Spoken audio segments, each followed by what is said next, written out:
Hello YouTube fans, here again. And I thought I'd do this film. I remember doing it last time, and it's not a very easy film to watch. In fact, it's a very hard film to watch, but a very powerful film to watch. Very similar to Last House on the Left. And a lot of people said, oh, did they make a remake of Last House on the Left?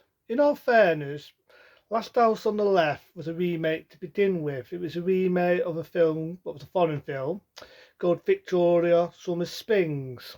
Similar story. Only difference is when they did Last House, they made it a little bit more stronger. And a couple of days after, they did this one, and I'm about to review again. That being the Lake Chain Murders. Say it again. The Lake Chain Murders, when that's the word right. Came out in 1975, and in the golden days of video, became a video nasty. It was one of them, did it get banned like Last House originally in the UK, or did it not? Funny thing was, it did not. But it did become a denounced video nasty, and it definitely is nasty.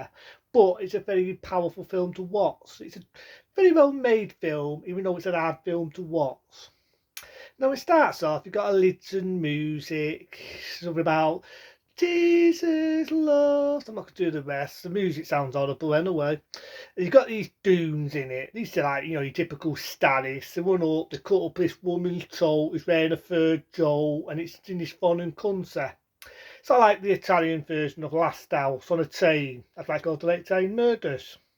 So they're running along these status and they jump onto a train. It's also mugging a guy dressed up like Santa. So it's sort of a Christmassy film. It's definitely not a Christmassy film.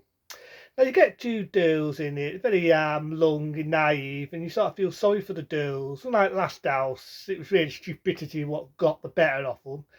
Going into a stranger's house isn't really the right thing to do. In this, they are innocent. They're going to a train to meet the family and the relatives, and the father, you got the idea, is a doctor, right?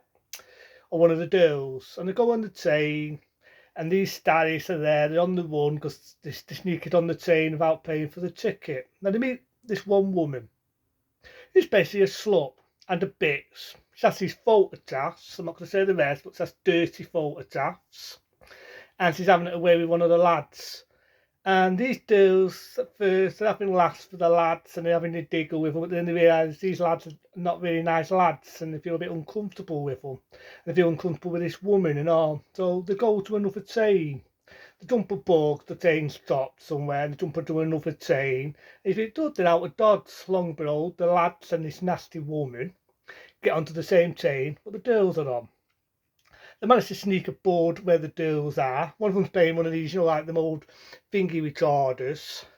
And they take pressure then in torturing these girls. I'm not going to say what they do. If you want to see it more graphic, watch my last review on it. But they basically torture these girls, and it makes you feel sorry for them because they tried to do the right thing by getting onto another train, Longborough, one place, one time.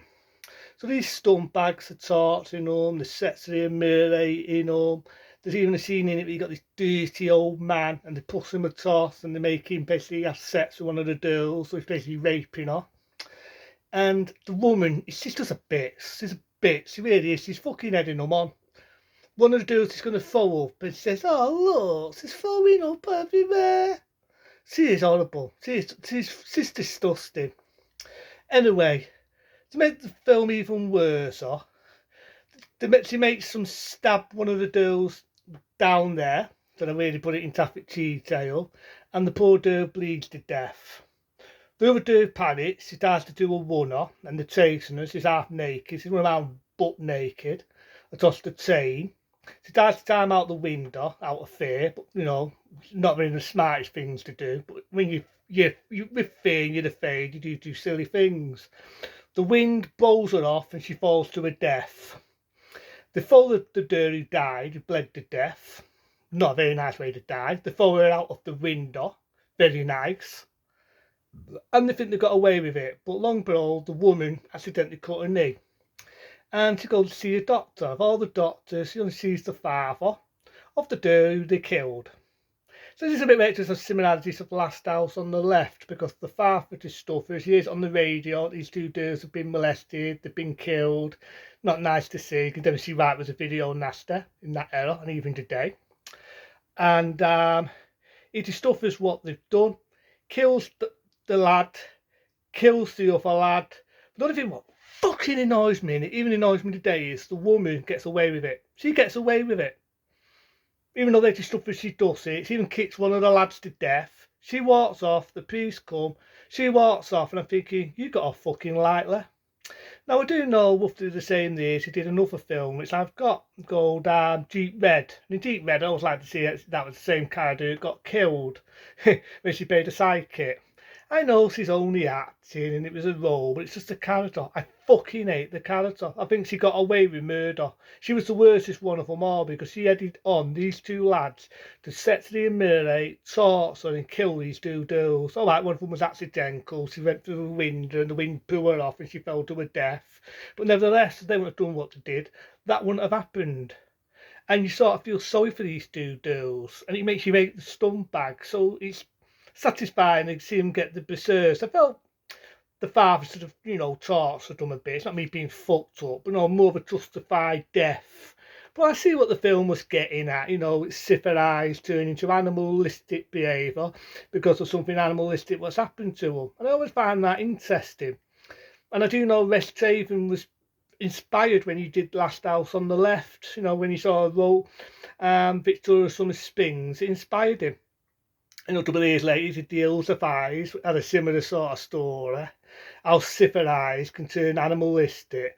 And I can kind of see that in this, the Late Train Murders. I like the idea it's on a train, makes it different and unique. It's not in the woods like Last House or I Spit on You, Dave.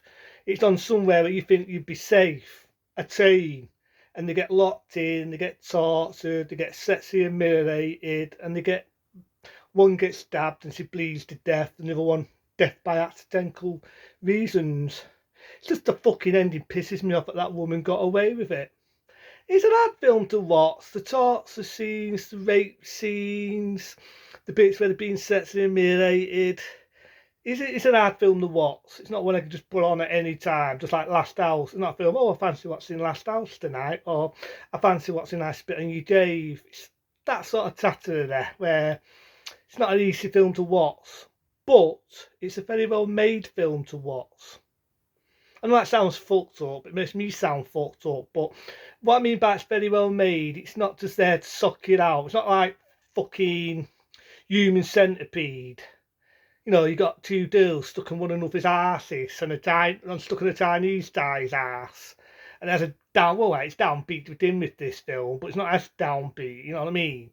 Because the two scumbags get the berserks. You get the idea the bitch gets arrested. And it's the end of the film. You get that annoying fucking 70s sort of elitist music again. Jesus is love or something like that. But, it's an interesting story, how the civilized can turn animalistic. That's what I mean. It's a very well made film. The acting isn't the best, but there are some competent acting in it as well. The dubbing, because it is a foreign Italian film, so the dubbing isn't the best as well. But for what it is, it's a good hour of your time. But if you don't like films, you're going to feel uncomfortable watching. I wouldn't advise watching it. But it's an interesting film to watch, but a hard one to watch. That is from 1975, what became a video nasty. The Late Train Murders. Into then, see you soon some more movies, more movie reviews. I'll see you later.